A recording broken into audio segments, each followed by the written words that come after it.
नमस्कार. आपलं स्वागत आहे आयकॉन स्टील प्रस्तुत बिल्ड आयकॉन या उपक्रमामध्ये. आज आम्ही आलो धाराशिवमध्ये आणि माझ्यासोबत आहेत यंग इंजिनियर प्रसाद जगताप. यंग इंजिनियर यासाठी असं म्हटलं मी, विशेषतः एकतर मागच्या 3-4 वर्षांचा त्यांचा या क्षेत्रातला अनुभव आहे. शासकीय संस्था असतील किंवा स्थानिक स्वराज्य संस्था असतील त्यांच्यासाठी ते काम करतातच आहेत. रेसिडेन्शियल प्रोजेक्टमध्ये सुद्धा ते काम करतात. पण मला असं वाटतं की ज्या देश उभारणीमध्ये तरुणांचा मोठा वाटा आहे, तर या इन्फ्रास्ट्रक्चर डेव्हलपमेंटमध्ये तरुणांचा वाटा जर असेल तर तो देश अधिक भक्कमपणे बनतो. आणि असे तरुण आज माझ्या समोर आहेत, त्यामुळे त्यांच्याशी गप्पा मारताना एक वेगळा आनंद आहे. आपण सुरुवात करूया गप्पांना. ते म्हणजे तुमच्या शैक्षणिक पार्श्वभूमीपासून.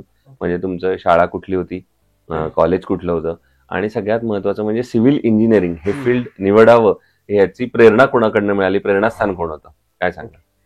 तर मी शाळा तर गावातच केली, जिल्हा परिषदलाच होतो. बरोबर. नंतर एकदा आमची सहल गेली होती सर, ह्याला कोल्हापूरला. मग ते राजवाडा वगैरे पाहून मग त्यावेळेस कल्पना सुचली की यार हे स्ट्रक्चर हे बघून किंवा आपण सिव्हिल इंजिनियर हो. मी त्यावेळेस काहीतरी आय थिंक 4थीत होतो. नंतर रायगडला गेलो, त्याच सहलीत, ते पण स्ट्रक्चर पाहून मग त्याच दिवशी ठरवलं की आपण सिव्हिल इंजिनियर व्हायचं. म्हणजे एका अर्थानं तशी महाराजांकडनं तुम्हाला प्रेरणा मिळाली खरं तर. आणि फार महत्वाचं म्हणजे आपण कायम असं म्हणतो की इतिहासातनं काय शिकण्यासारखं असतं, तर असं इतिहासातनं हे सुद्धा शिकण्यासारखं असतं. आणि तुमच्यासारखे त्यातनं सिव्हिल इंजिनिअरची प्रेरणा तुम्हाला मिळाली. मग पुढचा प्रवास कसा होता? 10वी पर्यंत मी गावातच शाळा केली. बरोबर. नंतर जवळ असल्यामुळे बार्शी आणि फॅमिली बॅकग्राऊंड एवढं स्ट्रॉंग नसल्यामुळे मी बार्शी कॉलेज हे केलं. बरोबर. तिथून नंतर मग डिप्लोमा पासआउट झाल्यानंतर मग पुण्यात गेलो. ओके. आणि जॉब करत करत मग मी कॉलेज केलं सर. अच्छा, क्या बात आहे. सो त्याच्यानंतर कुठे सर्व्हिस प्रॅक्टिस कशी केली? कारण तुम्ही म्हणलात जॉब करत तो एक्सपिरियन्स तर होता सर. हो. नंतर मला कुठेतरी असं हे व्हायचं की मला गव्हर्नमेंटचं लायसन काढायचं होतं आणि स्वतःच काही ना काही करायचं होतं. वा.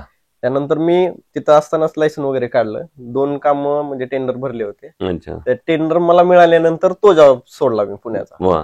तो जॉब सोडला, नंतर इथं मी चालू केलं. ESR ची 2-3 कामं म्हणजे सुरुवातीला मला मिळाली, ती चांगली केली. त्यावेळेस आमचे डेप्युटी इंजिनियर होते, त्यांनी सांगितलं मला की तू इकडे जॉईन कर. बरोबर. आणि आता मी आहे वेबकॉस कंपनीकडून आहे. त्यामुळे तुम्ही आता तसं दुहेरी भूमिकेत सुद्धा अतिशय चांगल्या रीतीने काम करताय. आता सिव्हिल इंजिनिअरिंगशी रिलेटेड काही प्रश्नांकडे येऊया. ते म्हणजे तुम्ही यंग आहात आणि मी सुरुवातीला म्हणलं तसं तरुणांकडनं कायमच अपेक्षा जास्त असते एका अर्थानं. तर त्यामुळे हा पहिला प्रश्न तुम्हाला विचारायचा आहे, ते म्हणजे या क्षेत्रात तंत्रज्ञानाची आता मदत फार मोठी होते. म्हणजे अगदी प्लॅन डिझायनिंग पासून, सॉफ्टवेअर पासून, त्याचप्रमाणे कन्स्ट्रक्शन साईटवरच्या मशिनरी पर्यंत. तर तंत्रज्ञानाचा किती फायदा आता या क्षेत्रात होतो? आणि इंजिनिअरिंग केल्यानंतर आता हे बदलत्या तंत्रज्ञानामुळे असं वाटतं का की अजून एखादा कोर्स कुठला तरी केला पाहिजे, नवीन काहीतरी शिकलं पाहिजे? निश्चितच सर. कारण काय, पूर्वीचे जर लेबरचा हार्डवर्क असेल आणि टाइम, बरोबर, टाइम आहे, एका बिल्डिंगला कमीत कमी 4-5 वर्ष लागत होते. बरोबर. आता क्रेन असतील किंवा मायवन सारखे प्रोजेक्ट असतील, बरोबर, त्यामुळे आता टाइम कंझ्युमिंग व्हायला लागले. म्हणजे ह्याला कस्टमरांना पण फायदा होतोय ऍज वेल एज बिल्डरला पण. त्यामुळे देश वास्ट मध्ये आपलं हे होईल, बरोबर, पुढे होईल. बरोबर. दुसरं, जसं तंत्रज्ञानाच्या क्षेत्रात फायदा होतो तसंच या क्षेत्रामध्ये अकुशल कामगारांचं प्रमाण सुद्धा मोठं आहे. हो सर, बरोबर. तर त्या अकुशल कामगारांकडून काम करून घेणं हे बऱ्याचदा धोकादायक सुद्धा ठरू शकतं.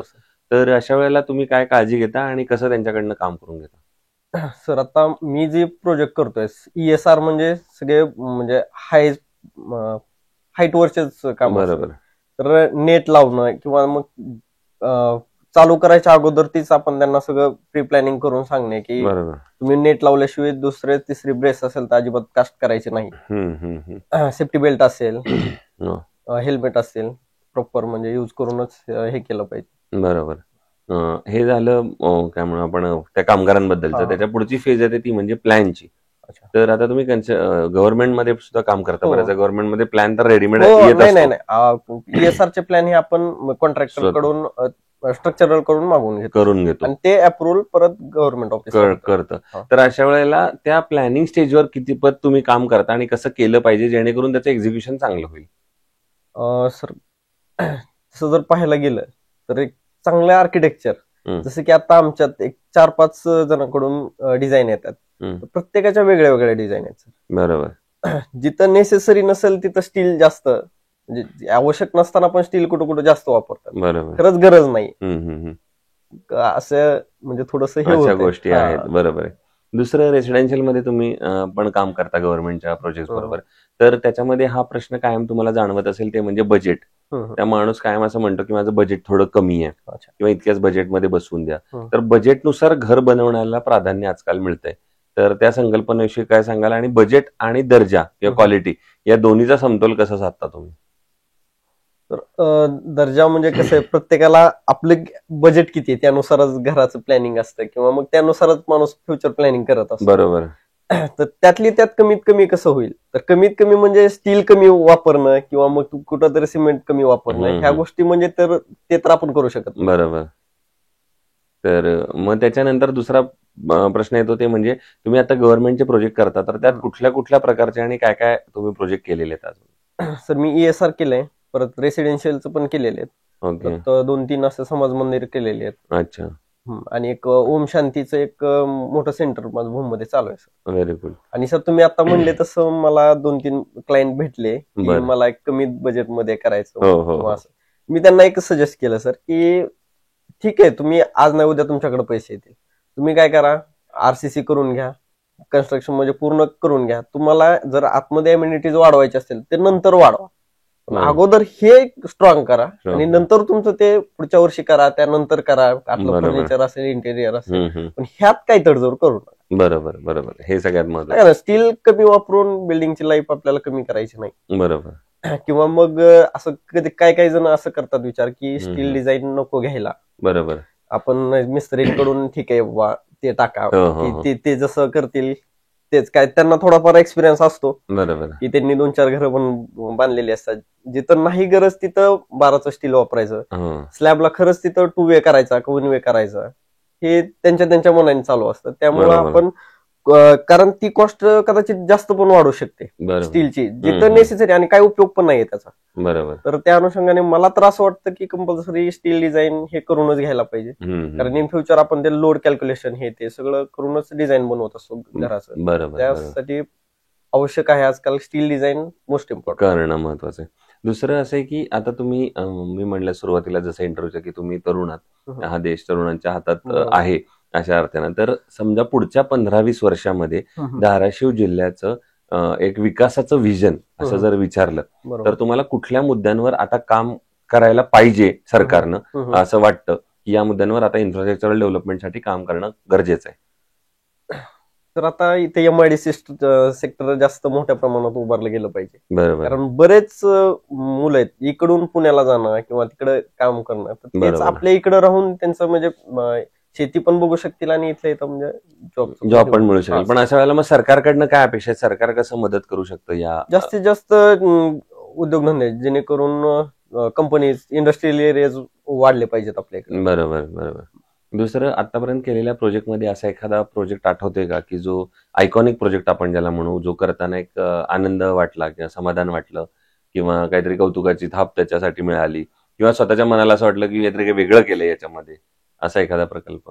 सर पुण्यात म्हणजे तिथंच ह्याला कोरेगाव पार्कला रिव्हर वॉक म्हणून एक साईट होती, आणि नुकतंच मी प्राईड वरून मला ती साईट मिळाली होती. 3 लाख लिटरची टाकी होती आमच्या वरती. आणि पहिलं म्हणजे मी ते काम केलं, ते खरंच म्हणजे प्राऊड फील झालं मला. आणि सगळ्यांनी म्हणजे मला तिथं प्राइज पण भेटली होती, मला गिफ्ट पण भेटलं होतं. हा सर, टास्क वर्किंग होतं आम्हाला, एक 8 दिवसात ते काम कम्प्लीट करून घ्यायचं होतं. Very good. आणि पूर्ण म्हणजे मी ते सेफ्टी वगैरे, आणि खूप 18व्या मजल्यावरती काम होतं सर. बरोबर. ट्रम्प टावरच्या शेजारीच काम चालू होतं. बरोबर. दुसरं म्हणजे हे झालं एक आयकॉनिक प्रोजेक्ट. दुसरा असा एखादा प्रोजेक्ट आठवतोय का जो काम करताना काहीतरी अडचण आली, समस्या आली, काहीतरी प्रॉब्लेम आला, आव्हान आलं, आणि त्या आव्हानावर तुम्ही कशी मात केली, असा एखादा प्रसंग आठवतोय का? हा सर, आठवतोय. काय झालं होतं, प्राईडलाच असे मॅनहटन म्हणून एक बिल्डिंग होती. तिथं म्हणजे सेफ्टीचा इश्यू असा झाला होता सर की नेट होती. बरोबर. Safety net. तर सेफ्टी नेट सर पूर्ण म्हणजे 3-4 म्हणजे आतल्या साईडचं पूर्ण सुटलेलं होतं ते. आणि असंच म्हणजे चेक म्हणजे काही गरज नव्हती, काम नव्हतं, मग सहज चेक करायला गेलो होतो. चेक करायला गेलो आणि ते पूर्ण बांधून वगैरे घेतलं ते. बरोबर. आणि त्याच्या नेक्स्ट डेलाच सर तिथून एक जण पडला आणि त्या नेट मधून तो वाचला. अच्छा, त्यामुळे हे फार महत्वाचं तुमचं लक्ष असल्याचा फायदा आहे. दुसरं, कन्स्ट्रक्शन मध्ये स्टील हा अतिशय महत्वाचा घटक असतो आणि आपण ज्या क्षेत्रात येते भूकंपप्रवण क्षेत्र आहे, तर इथे स्टीलचं सिलेक्शन करताना तुम्ही काय पॅरामीटर्स बघता किंवा काय गुणवैशिष्ट्य बघता आणि मग ते स्टील सिलेक्ट करता? सर आता कॅरेक्टरिस्टिक स्ट्रेंथ म्हणतो की आपण आता बऱ्यापैकी FE 500 बरोबर सध्या तर आहे आणि त्याच्यामध्ये बारकाईने जर बघायला गेलं तर आमच्या तर आता इथं सगळे स्टीलच्या टेस्ट वगैरे असतात, करूनच आम्ही वापरतो. बरोबर. बाकी आता FE 500D जे येतं स्टील आता डी, तर ते मला थोडस बेटर वाटतंय. FE 500 पेक्षा ते बेटर आहे. बरोबर. आणि तुम्ही आयकॉन स्टील कधी कुठल्या प्रोजेक्ट मध्ये सर माझं मोस्ट ऑफ आयकॉन वरतीच काम चालू आहे, कारण जे डीलर आहेत आमच्या होमचे ते मित्रच आहेत आणि मीच त्यांना सजेस्ट केलं होतं की आयकॉन घ्या म्हणून. कारण माझा बार्शीचा पण एक मित्र आहे भराडिया म्हणून. अच्छा. त्याच्याकडे पण आयकॉनच आहे, आपण क्लासमेटच होतो. Very good.